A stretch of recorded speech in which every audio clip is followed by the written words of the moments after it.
What's up, affordable Armory folks? How y'all doing? Today we're going to be looking at a cool optic from Swampfox. This is their Blade Prism scope. If this is your first time here, click that subscribe button down below so you'll find out when future videos come out. Without further ado, let's get into the video.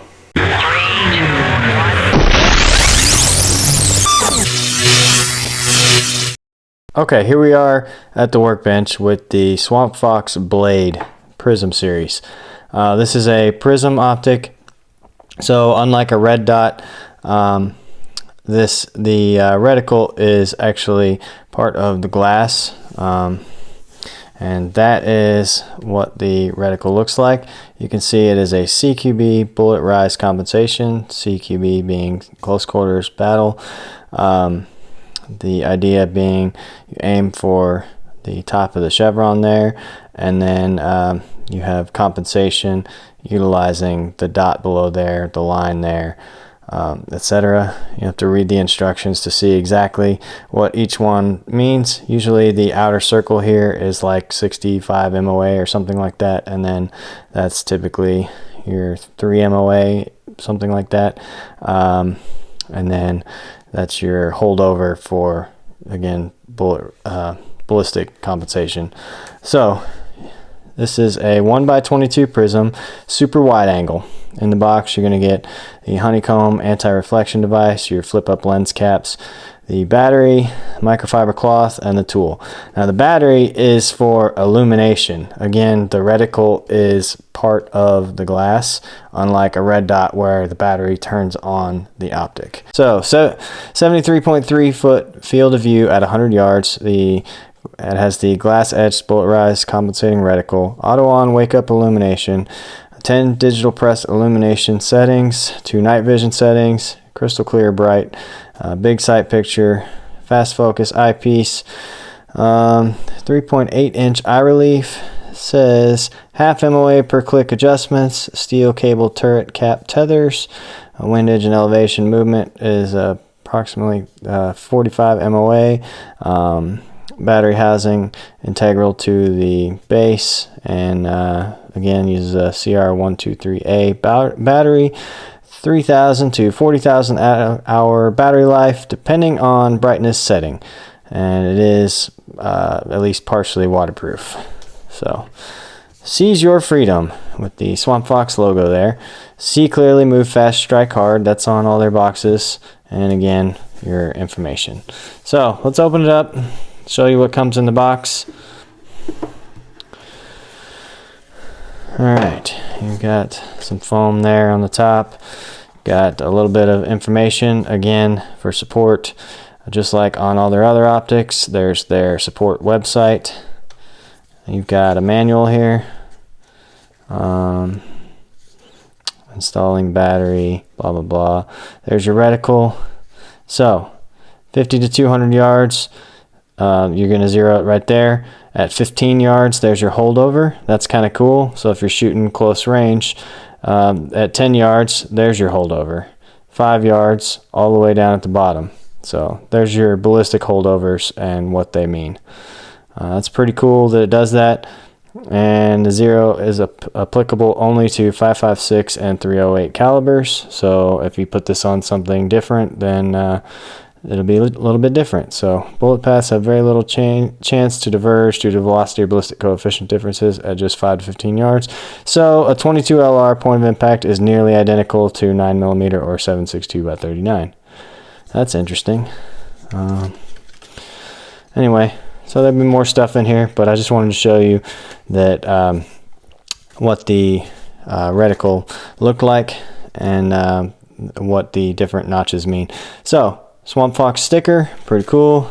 Here are your caps that it comes with.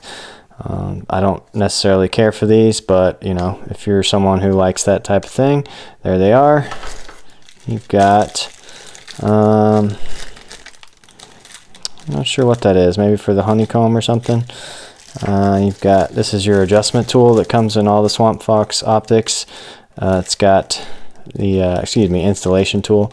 It's got the hex wrench on either side there, and then you've got the optic itself as well as a cleaning cloth. So there is There's the honeycomb right there, which you can take that off if you want, like so. It's not necessary, but there it is. All right, so this is your battery compartment here on the bottom, and I will show that battery is in there. I really like these knurled knobs. That's pretty cool. Makes it very easy to grab a hold of, very easy to turn. I'm gonna put that back on there, and fast forward.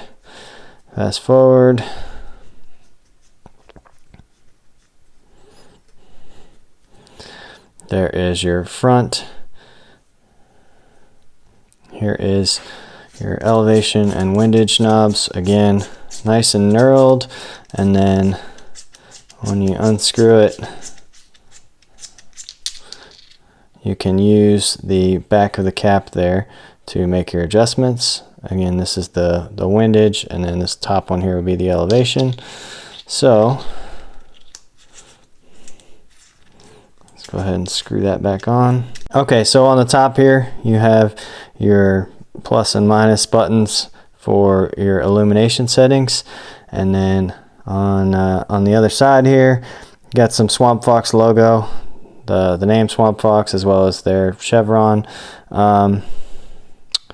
and then you've got these mounts here. So it's Picatinny mount, two really large screws, but I can actually unscrew those with my hands, which is kind of nice. If you wanted to tighten those down, you could using a flathead screwdriver. Very easy to do. So let's take a look at the optic.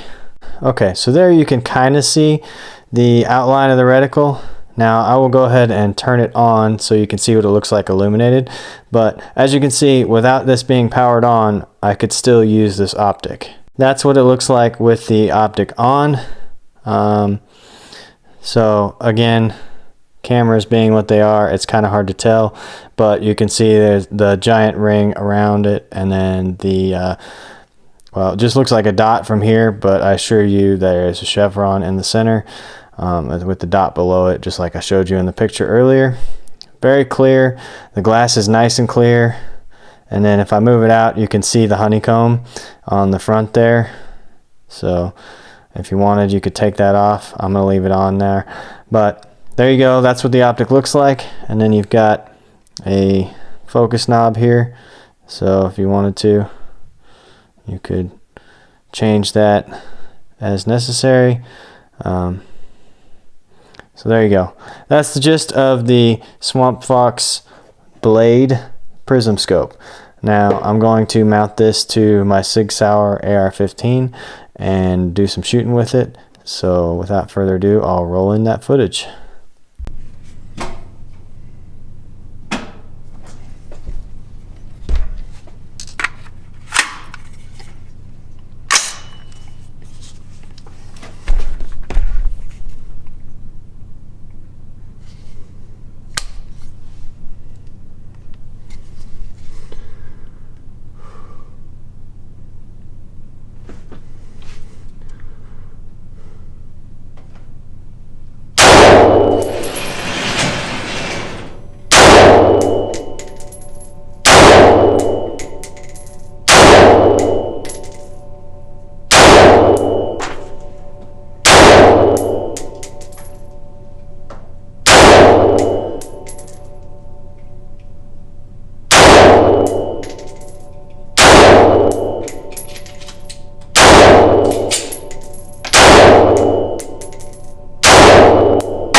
So there you have it.